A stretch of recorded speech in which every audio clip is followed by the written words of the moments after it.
Hello, if you have found this video, get you a snack, coffee or whatever else it is you like to relax with. I welcome you to this channel. Please subscribe, like, hit the bell notification, and comment. Please share the video if you like what you see.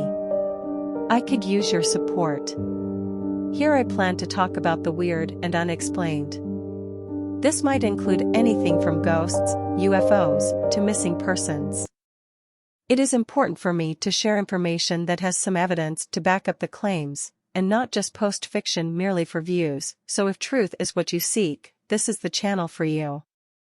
Today we are covering the case of Flagstaff, Arizona, John Doe. John Doe was discovered by campers who were out searching for firewood. He was discovered on October 5, 1995, and the composite made was from a partial skull. He was partially uncovered by animals.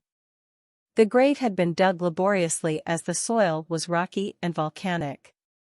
It appeared that he was not killed where he was found.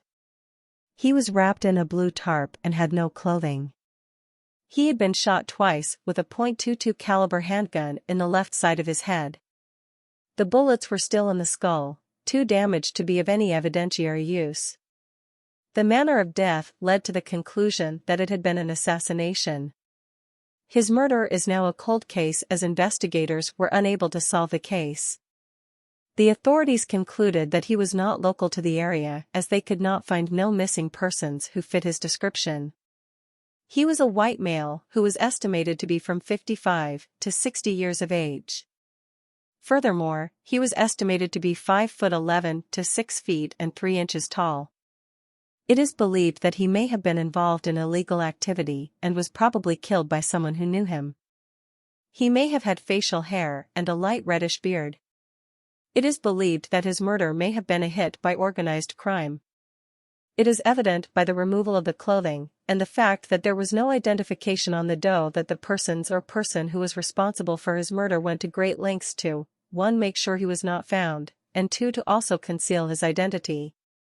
There is some confusion as to how long the body had been buried, as the medical examiner believed he had been buried from 2 to 7 years, while the authorities believed it was less than a year.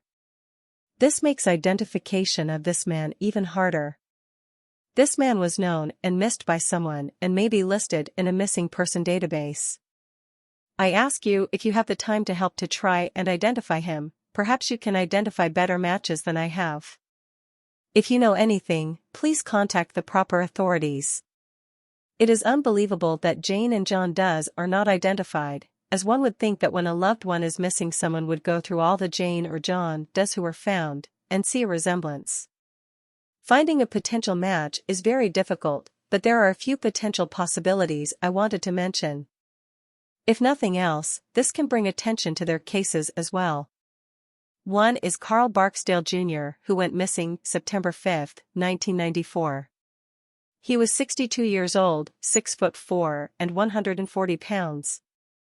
He was from Clendon in West Virginia. The circumstance of his disappearance is that he potentially got up and left with an unknown person. The differences are that the Doe's description was that he had brown hair with a red beard, potentially, and Carl Barksdale was listed as having black and graying hair.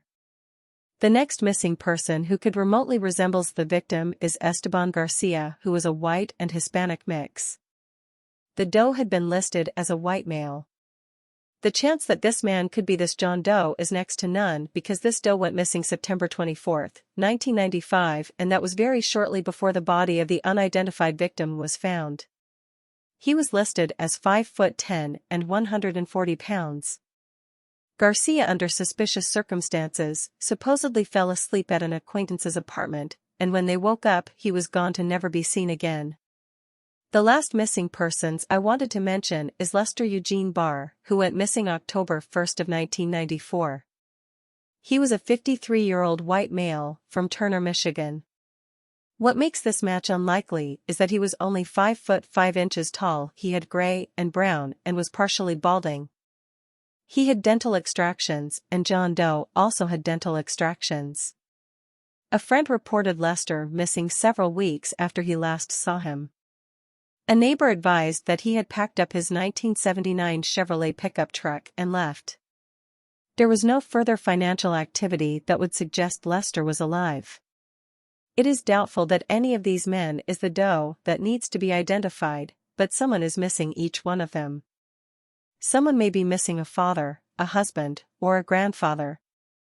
If you know any information about any of them, please do your part to help these persons be identified. Missing a loved one is not easy, so I wanted to bring attention to this man who has not been identified. I want to leave you with a quote by Alphonse de Lamartine. It says, "Sometimes only one person is missing, and the whole world seems depopulated." Missing a person or any kind of loss can leave a person with deep sadness and a hole that cannot be filled.